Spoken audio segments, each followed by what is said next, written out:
I hereby call the meeting to order. Okay.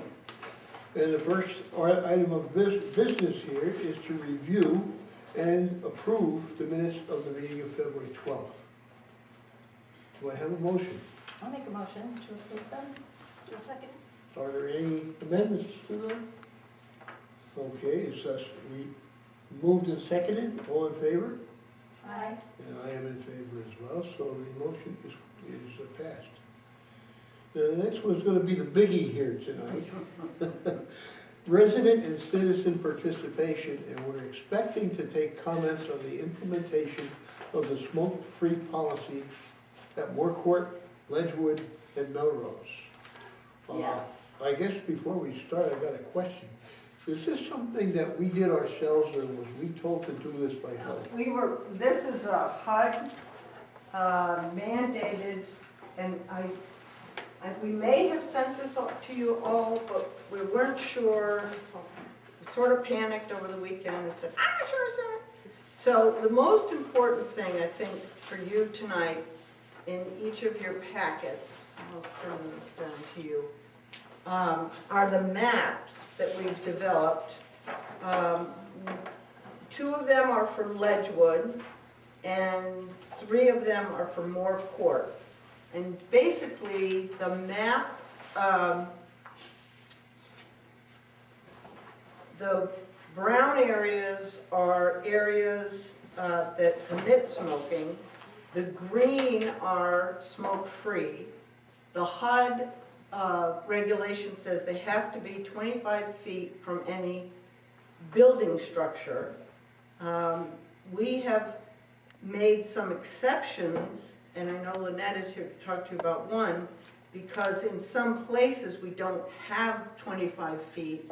So what we've said is, and this is especially true in Ledgewood Heights, if we were to make people go 25 feet from their building, they would be standing in the middle of the road. So we've said safety over the 25 feet. And the HUD regulation actually says that you can go less if you are doing so to keep your residents safe. So we've tried to provide smoking in the front and in the back of all the buildings. There is no smoking in the apartments, in any community rooms, any enclosed areas, in the laundry room, any of those. That's generally the policy. No smoking in outside areas where there is any food service, so where the lunch program is. No smoking. No smoking in the laundry at Ledgewood. You cannot smoke. Can't smoke. Nope. Okay. And I think generally that's what the policy is. There is going to be both a policy with the maps and a lease addendum that the tenant will have to sign, recognizing that they know what the policy is. This is every tenant. Every time. Yeah. As you know, we took the high-rise and Hayes non-smoking like 3 years ago, right? Something like that? 3 years ago. On smoke removal. So these are just for those places that are left. Well, as I already said, I live in St. Elliot, and the policy, I think, is working. And how would you say an unexpected consequence is a little more camaraderie. You know, they get together and have a little smoking area, a little pagoda there, and you know, they socialize, which they wouldn't have been doing, so it might be a little silver lining to this. Now, the last thing I want to say is that according to the HUD rule, the implementation, the absolute implementation day has to be July 30th of this year. What we are trying to do is, our timeline is set up so that this will be implemented May 1. Between May 1 and July 30, we are thinking of that as sort of a soft opening or, you know, a gentle beginning of the policy, so that we can actually see how this is gonna work.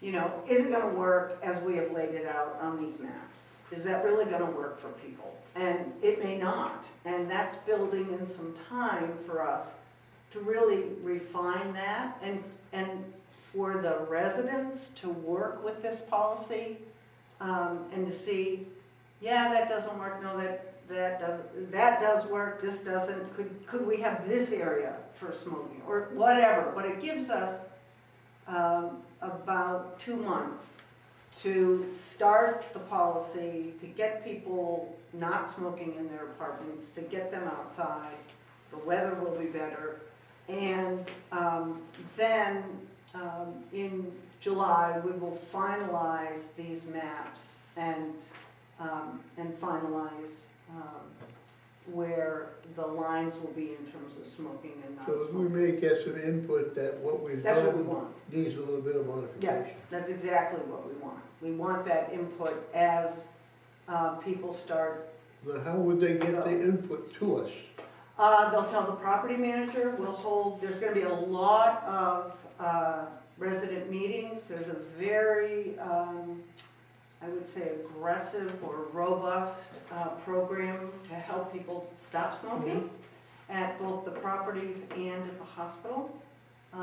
So we'll be taking that right along from people as. So if you got something to input say, comes in. make a short note, Make give a it to the note, property let the manager. property manager know, let us know, you know, let the service support staff people, the resident services at Family Self-Sufficiency, you know, that's, again, once people start having to go outside and smoke, you know, it may be that, and I'll pick on Ledgewood because nobody's here.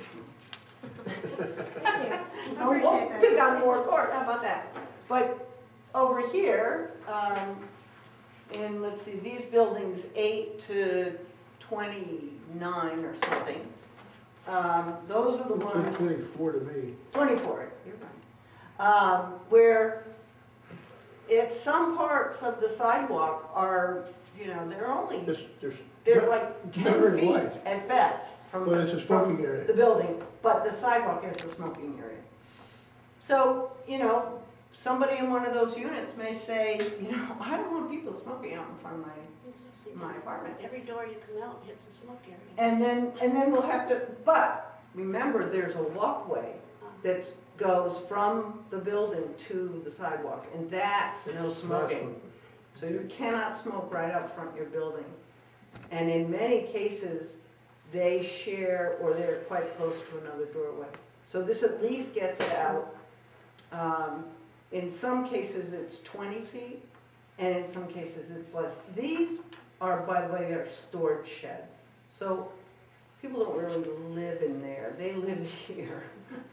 So we tried, you know, to balance that out, but, you know, it may not work for people. Either way, I mean, we may have smokers who say, I really need to have a smoking place much closer to my apartment. And then we'll have to look and see what we can do between the realities of the site and the regulations and go from there. What about waste, Chris, you know, cigarette butts, that kind of thing? I mean, Yeah. are we going to have spaces for people to deal with that so that we don't have it all over the ground? Right, we don't want people to be doing that. Jack, when we discussed the handbook, we told residents that we'd be getting bicycle racks and picnic tables, and we'll be doing those this spring. And we will be getting some of those smoking, that's the other thing we want to figure out is how to do that in a way that makes sense for people, because we're not going to buy one for every apartment. We just can't. So what makes sense in terms of where we might put these? We have addressed in particular Moore and Ledgewood with an assumption, which may not be correct, and that is that people will not go and gather as they do here or at high-rise in a gazebo or in a place. And that's because of the layout of the of the buildings and how far they are. It's just not convenient to do that. It's really not, and because these are the properties where people have children. So they, you know, they're gonna want it to be near, I hope, near their apartments where their kids might be playing, which in Ledgewood have a little better time of that because we have more backyard area than we do at Moore. So that's all the thinking that's gone into it. We did have resident meetings at both Moore and Ledgewood. And we will take comments until the end of this month and then take it forward. One thing I've noticed in Elliott is outside the entrance, particularly the side entrance, not the front entrance, there's a lot of butts on the ground. I don't think they're being put there by the tenants. I think, you know, they're tradesmen and stuff like that coming in and out, they know they can't smoke, so they throw it on the ground. It might be a good idea to put one of those funny little cigarette eaters, whatever they, you know what I mean? Yeah, that's at the side, the handicap entrance, under the underpass? Under the Yeah, underpass, okay. yeah. Okay. There's probably some on the front entrance, I just haven't noticed it as much, but the side entrance, Okay. you know, they're coming in off the parking lot, you know, and that's where they wanna enter. And I say it's probably tradesmen, they don't even have to ring the bell to get in, you know. Right. Or they- And parking lots is another area that we have not made them smoke-free. So, So you can smoke in your car. right, and our, you know, our observation is a lot of people drive up smoking, and well, you know. Well, this says for Ledgewood, it says there's no smoking in parking area in front of the basketball court, even if in a car. That's the only Just the one. basketball. That's the only one, and that's because it is the basketball court, and because that's where the community building is, and the summer food program is there. So that's the, good catch, that's the only parking area we've said, nah, you can't smoke there. Well, there's some people who So- are sitting here, it looks like they're itching to say something, so. Since you're smiling at me, why don't you go first? My name's Lynette Thomas, I'm from Moorcourt, and I am the president of the Moorcourt Tenants Association. And I've had a lot of concerns for the playground. People have mentioned to me they don't really want smoking near the playgrounds because their kids are there. They don't want the kids breathing in the... And I live in building 36, and that's just what she said, the backyard only has like not even 5 feet. And my window's open and I have asthma. I don't want people in my backyard smoking because it'll all come right in my window, Do they smoke out there now? you know? Well, they do sometimes, yeah, they go out their back door, just like you said, they just kind of sneak out and have a cigarette and then go back in. Do you get smoke in your house when they do it now? Okay. But it's not very often, they don't, but if you make it a rule saying you gotta smoke in your backyard, it's gonna, There'll be more people. everybody's Yeah. gonna be doing Yeah, it. so. sure, because that is one of those areas, you're in 36, Lynette? Yeah. Yeah, so that's one of the areas, I didn't bring my ruler with me, but this is just about 25 feet, just about. So that's from the end of the house to, Yeah, right to the fence, so, is there a path back here? no, it's a fence. Oh, there's a fence. That's a fence. Just a fence. Yeah, so what we said was, you have to go right to the fence. And I think Lynette's concern is, I mean, yeah, they're not gonna go right to the fence and stand against, you know, they're gonna go 10 feet out. So maybe, could you think about making that non-smoking? Yeah. The playground is one of those areas where I really wanna see what happens, because for as many people as we've heard, actually, we've heard both sides. I want the playground area to be no smoking, and I've heard we've got to be able to smoke there because we do have a bench next to we the go playground, out so and we watch our kids, and we really if you want want to a be able to cigarette, go smoke. smoke, watch your kids. Right. Hey, that might be a good thing to do. Watch So your kids, have a that's cigarette. one, no, but I, you know, we've said no smoking on the playground itself, But with the whole area around it, we've made smoking. And we need to, that's one where we really need to sort of see what happens. I mean, do we find that that is objectionable, that really it would be better to make some part of that no smoking and some of that smoking? Can we even get it? Does that even make sense? I mean, if the idea of this is to keep secondhand smoke away from kids, then how do we handle that with a playground?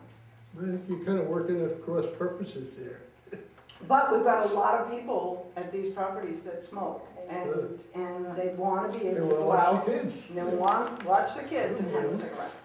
So I hear you. I've been listening to I'm both just sides. telling you what they were But saying. that's one reason, Lynette, we're doing this. Put it in May, and that sort of start trying it out. And then let's see what's working and what isn't working. And, you know, the playground thing, we may just not be able to figure it out. I don't know, Okay. you know? I just don't know. Let's see what The happens. area is kind of a funny shape, it's sort of. Yeah, and, you know, what are we gonna, one of the questions that I've had a lot is, well, what are we gonna do? Put like yellow paint down for 25 feet? I don't know, you know, I really don't. So that's another thing, you know, that we've got to think about when we do this, when we put it in and then we start watching how it's going. But I'm very sympathetic to both sides of that and to the smoke in the rear. I hear. Got anything else? You're next. We might have a smoking area here, but people still smoke where they're not supposed to. We now have cigarette butts out front here, behind our buildings. I mean, isn't there anything else we can do about it? They smoke in their rooms too. Yeah, I know that, but you can't stop them. Are they tenants or are they Tenants. visitors? No, they're tenants. They're tenants. I don't know what to say, because there's a lot of smoking areas here. Yeah, we have With all the sidewalks and nice streets specific there. one, but no one, they hardly ever go over there. Yeah, So are they on the sidewalks or just walking around outside? Well, right out back of 77 and 79, there's cigarette butts right outside. Yeah, and out in front of this, because they wait And out for the in front bus of here. 77, 75, and 79, bus. actually, 77, 79. well, the sidewalk belongs to the town, right? Yep. So Well, we this is can't, behind the building, ours. well, behind the building belongs to Yeah, us. ours, yes. Yeah, Well, let me look. I mean, the rule is that there should be no smoking within 25 feet of any But building. there's lots of people around here So- that do smoke in their apartments. Well, I'll be honest with you, Without a, it is hard. yeah. And we have spent more time and money on smoking patrol than I really think is, than I think is reasonable. Now we're gonna have to do it even more. So when we're told about somebody who's smoking, we certainly, I know the property manager takes a very affirmative action about it. I can tell you that Legal Aid has very actively taken housing authorities to court throughout the state, and the standard now is very, very high to prosecute for a violation of, a legal violation of your lease by smoking. So, it's, I'm sorry that it is as big a problem as it is, but it is, and we know it. So, tell Courtney, she does get after people, she does go and talk to them, she looks in the apartments. We do all that we can.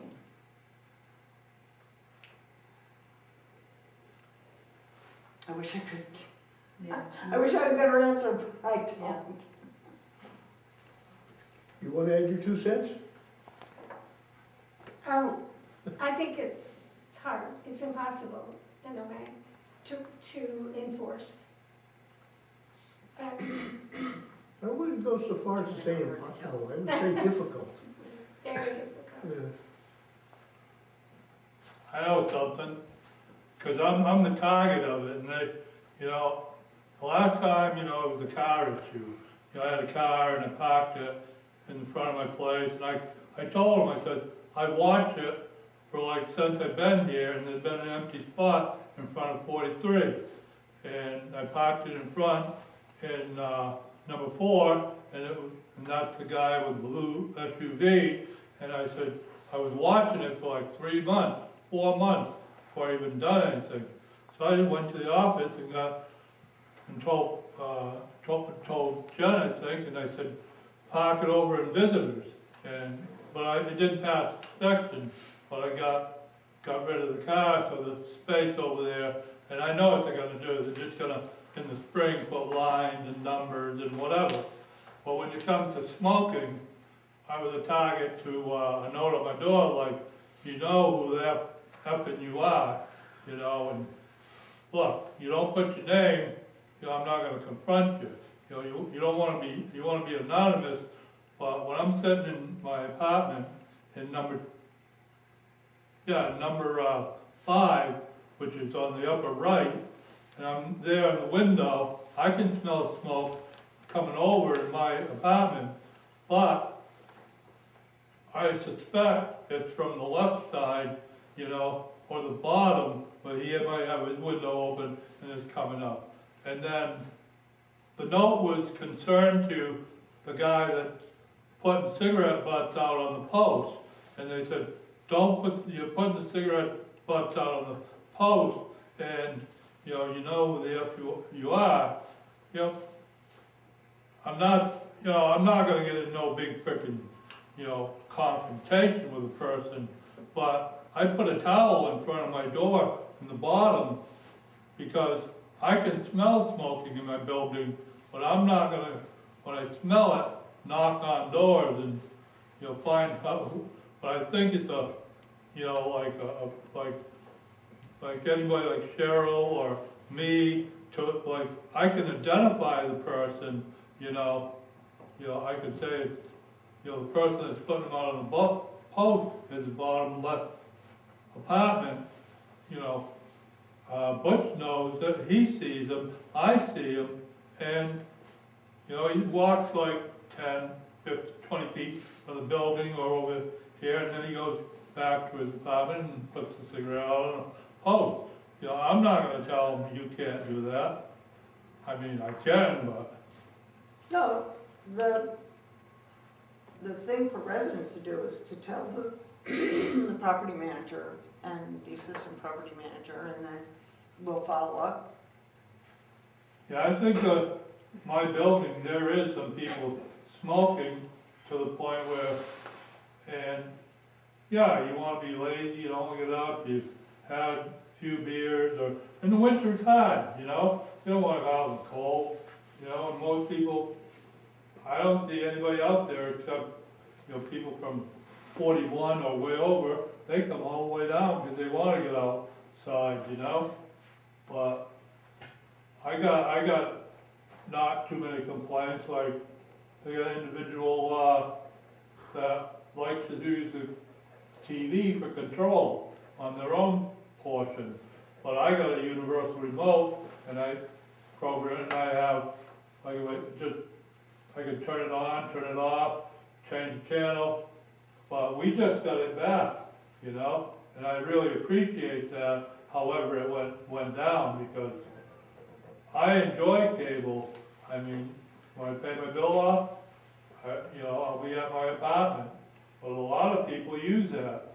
Cheryl uses it, I use it, you know, watch the news, and then we go home, and there's people in the lawn, you know, that use it. They come over and they're doing the laundry, they want to watch TV, but it's been handled. So, I don't know, it's a tough thing, unless you want to like point them out and say, hey, it's that one over there that's doing it, you know, leave a message for Courtney and let them, because... That's exactly what you should do. Yeah, because they're coming to me and putting a note on my door. Well, they shouldn't, nobody should be doing that. They put it on my car and I don't know who it is. No. All right. I think, you know, that's the best that residents can do is to let Courtney know who you think it is. If you know who it is, I will look at the smoking policies again. You don't remember them, that I did look at them for both Hayes and the high rise, because we might need to change them to the extent that we make sure they include the 25 feet from the building. Mhm. So I know when we put them in, we said you have to go over the gazebo, but with the HUD rule, I don't know that we can really say you have to go there and you have to be 25 feet, but you gotta go there. That might be a little tough. So I'll take another look at it. Though HUD does say you can mandate that people go to a gazebo, but I think it's more of an enforcement nightmare. If you've gotta have the 25 feet, and then you say you've gotta have the 25 feet and you've gotta go to the gazebo, wow, we better hire just smoking police. You Can I know? get one? Huh? Are we gonna get one? No, you're not gonna get smoking. No, we don't have enough money, no, we don't. This is a great HUD rule, you know. Well, the gazebo in St. Elliot seems to be working well. Yes. I don't see people walking around. I don't even see them smoking in a parking lot. Yeah, that's that's really conducive, you know, the high rise. Closer, Yeah. smaller. Yeah. All right. So, do we have any more comments here? So let's move on to the business of resident interest. We got a bunch of staff reports to review. Property portfolio manager and property managers, we got to review the written reports, and that's the blue ones here. The blue and the orange. Rather than going over them word by word, since you are more familiar with them than I am, is there anything we should touch base on here?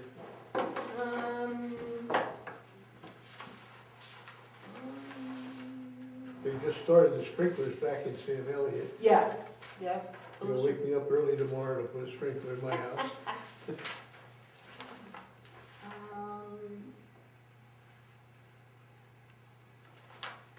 No, the rent collections, You wanna go over them?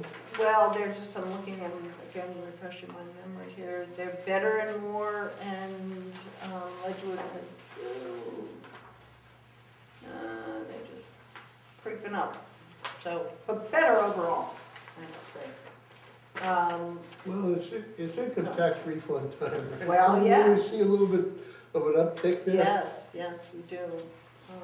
And turnovers are going well. Well, how about the wellness and services report? I see Chris isn't here, but they're going well there? They're doing a great job. They're really helping us tremendously with the no smoking, with the smoking cessation programs.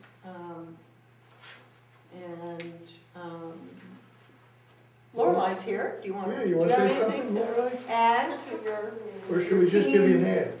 team's progress? No, we're just working really closely right now with both the community health team and the prevention coalition. So we have a lot of things coming up and in store. What is the community bank? What is that? Yeah, what is the community bank, banking 101 information, that financial education that went on? So that was basically, the community bank came in and they did a presentation on, you know, basically how to use banking and things that would be beneficial for you. So they did a presentation, that one was actually up at Ledgewood. And it just gave you the basics in banking. So if you know of a bank that would like to come and do it, We're always We're always definitely happy looking for- to have more. more resources. Right. Good to know. Yeah. We're actually looking to help encourage people also if they're interested in like ACH payments so that people can have their rents deducted right from their bank accounts. And some of our folks do not have banking accounts, so this helps encourage that. Okay. So let's talk. Yeah. Go door to door and get the rent that way. Well, anything going on with the housing choice vouchers and stuff that we want to talk about? After the slash on to David's reports, I think the board is aware that we've committed to putting in 6 project-based vouchers into the new, it's now going to be called the Connie Snow Block on Flat Street. And that's good. That's This good is for us. the housing trust. Yes, we're Yep. gonna put those in the housing trust But I'm property. recognizing Connie, huh? Yes. Well, she did a good job for years, so. Well, it's well deserved. Shelter Plus Care is really at maximum capacity, and we thought we might be having a cut in our transitions to housing grant, but we are not. So, Not really. yeah, the right people spoke to the right people. That's not us. Well, it So says all here that there's is a work going well. session. Oh. Do we have a work session scheduled? We have to approve something. You do, you have to approve a write-off in the amount of $3,429 for court costs and legal fees at Northport. I didn't take it. $5,990.20 at Lidwood Heights. Now, this is kind of to get it off the books, That's right, but it doesn't mean we've given up on it. that's right. Okay. Any discussion further about this? Do I hear a motion? I'll make a motion to approve it. I'll second it. All in favor? Aye. Aye. Great, Motion passed. thank you very much. So the work session, we have the checklisting for you. The green, Oh, okay, good. These guys. yeah, we have the checklisting. I'm always looking for the biggest one, and Yeah. it's always Green Mountain Power. We've got to get rid of those space heaters, spaceport heaters. Who is John Carter? I don't know. 22,000.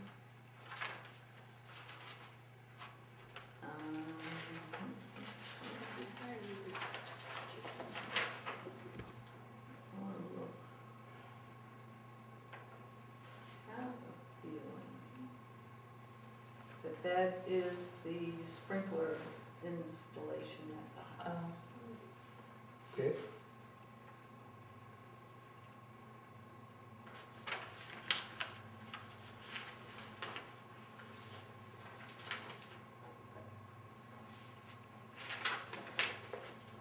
And Vermont Road Works, is that plowing? Yes, it is. Oh, yeah, that's good. Yes, it is. We didn't get much of a bath this year. Well, we are now, that's the problem. We are now, Well, we still missed the big storms. yeah. I mean, we got, what, 7 inches here, and Wilmington got 2 feet? Yeah, but we've had the March, and you'll see, we'll look at the budget. More We've in had March than expected. more in March than we anticipated, so. Any other questions on that? Well, I think that's Okay. about it, the check listing, and then the check signing, we're okay for March, Done, and, we're okay for April. yeah, Who do I hear volunteering to do it from May? well, we can see if Chris Conley, she might be able to handle it. There was. Yeah, Yeah. yeah. Is there any other old or new business? No, I just wanted to walk through the final budget. Okay. Which is this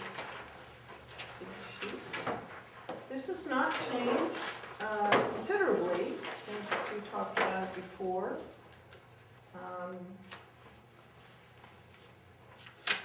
There it is. Oh, there it is. I was wondering why I didn't have it. Fooling me, you put it in here backwards.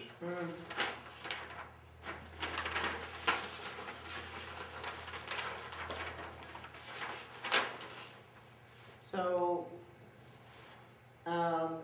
it, again,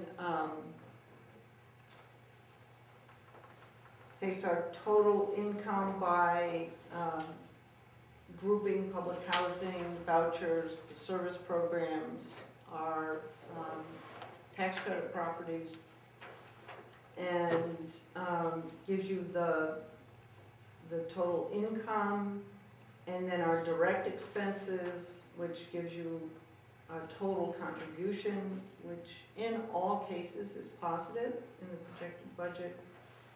Then the allocated costs, which are a function of looking at how much overhead and other staff time goes into the operation or that particular function. That gives you a total allocated, and then you get to your net cash when you take all that out. And with the exception of the service grants and actually and the property management, though I think that's a little off. So in the big ticket item, which is public housing, we end up in a positive net cash. Then you have to take depreciation, and I have Richard checking these because I can't believe that our buildings that are over 50 years old have any or much depreciation left on them. So we gotta check those. It's a formula, isn't it? I mean, Yeah, and I just think 50 years, 55 years, can't be much value left, especially nowadays, so. And then you get to your net income, but that's with depreciation. So, taking the net cash income line, we end up in a positive position next year. This budget is based on some very detailed review by managers and staff, really looking hard at and Richard at what our actual expenses have been. Well, cash income is something you can hold in your hand, right? Right, that's, And yeah. depreciation, you can't. Right. Unfortunately, the way that all of this gets translated into the HUD system, you know, makes it an entirely different matter. Well, it's Washington, you know? So this is the projected budget, and we would ask that you approve it as presented. Do I hear a motion? I move we approve it as. I'll second it. Okay, all in favor? Aye. Are Motion there- passed. Are there questions on this? I have a question. Yeah. On the buildings itself, are we going to Uh-huh. get ours repaired?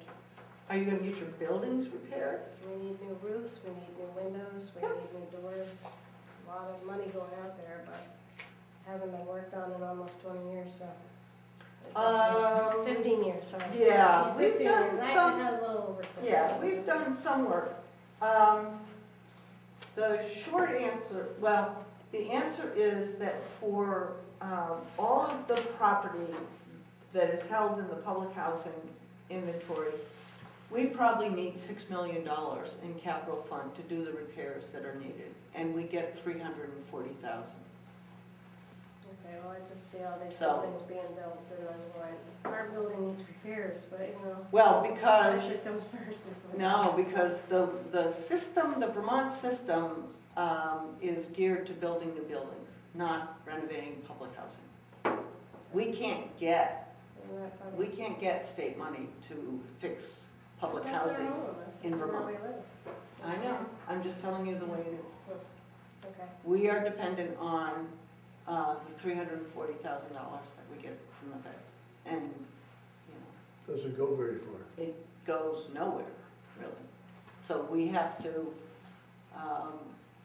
really look at what is the highest priority among all of the properties that we have. We know about, we've got it on the list.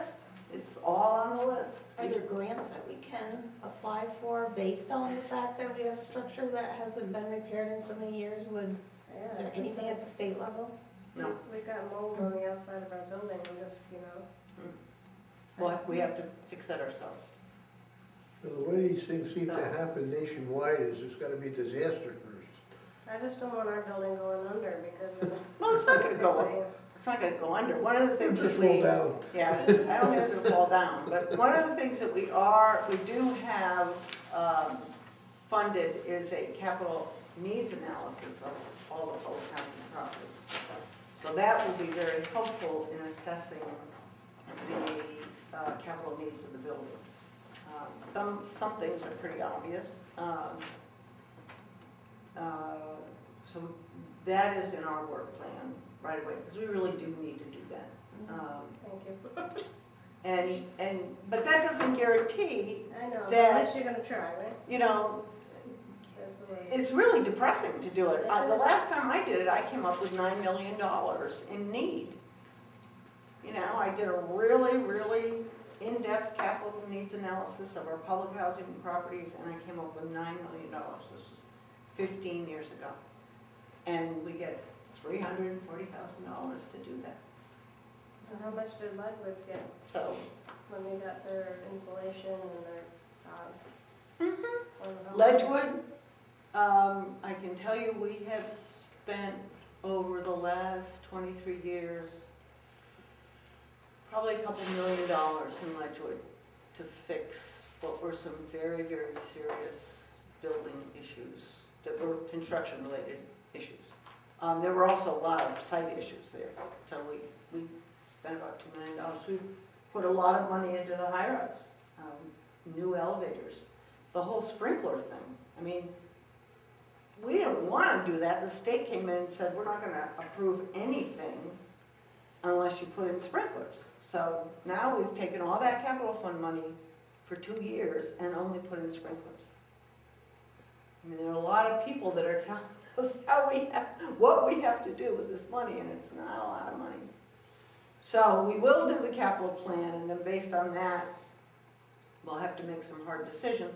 Frankly, Lynette, the best way to really get totally up to date and new housing at Moore Court, let's say, is to decide that we're going to do what we did at Red Clover, that we'll probably have to tear it down and rebuild it. And then we can get state money, we can put in a different form of subsidy, and we can build a brand new building. But it'll take a lot to do that. that's good, because I don't want to go. Well, you don't want to go. On the other I hand, know. let me tell you, I know that the buildings at Moore Court are really in need of I know they are. substantial capital money. And the way to do it in Vermont is to go into a huge capital project and say, we're going to tear it down and start over. They've outlived their useful life. Get over the idea of a high rise, we're just, And I'm into that one. we wouldn't put it in a high rise. Oh. We would not do that. No, we wouldn't put it in a high rise. I'm scared of heights. No, we wouldn't, no. Hey, We've looked, I know, you know, we've looked at alternatives to Moore, and Moore is a great site. Yes, We could put you know, been there 34 years. a series of four, maybe even 5 buildings there, and increase the number of people and actually have more of a mixed income project. I mean, we could really have a really great neighborhood there. It's just, it is really hard to get capital dollars in Vermont, really, really hard. And we don't have the capital dollars from the feds. So everybody looks at us and they go, oh, the federal government takes care of you, we're not gonna give you any money. That's the problem. If you So, want me to go after them, I can do that. nah, it won't help. Let me tell you, I think I've sent out the proposed president's budget, which eliminates all the capital fund money, all the community development money, Please, I don't want to cuts cry. public housing operating subsidy to about 50%, and then just keeps going from there. So, you know, we could end up with no capital money, and then, I don't know what we're gonna do.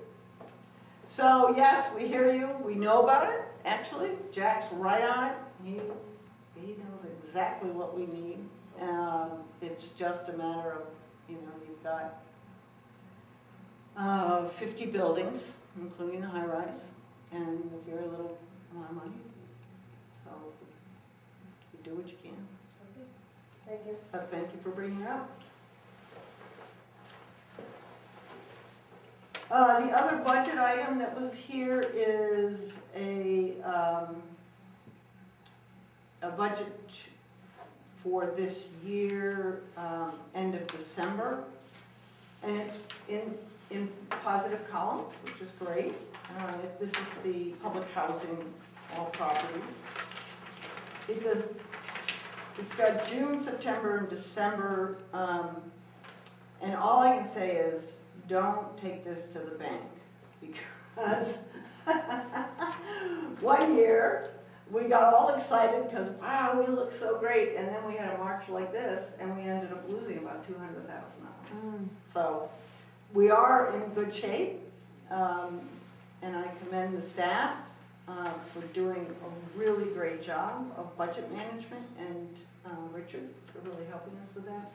But let's see what March ends up doing. So that's our... I can take them back or you can keep them. It's totally up to you. Oh. They're kind of huge. They're huge, but we wanted, these went out, not this big, but 11 by 14, I think, to everybody or thereabouts. So the whole packet went to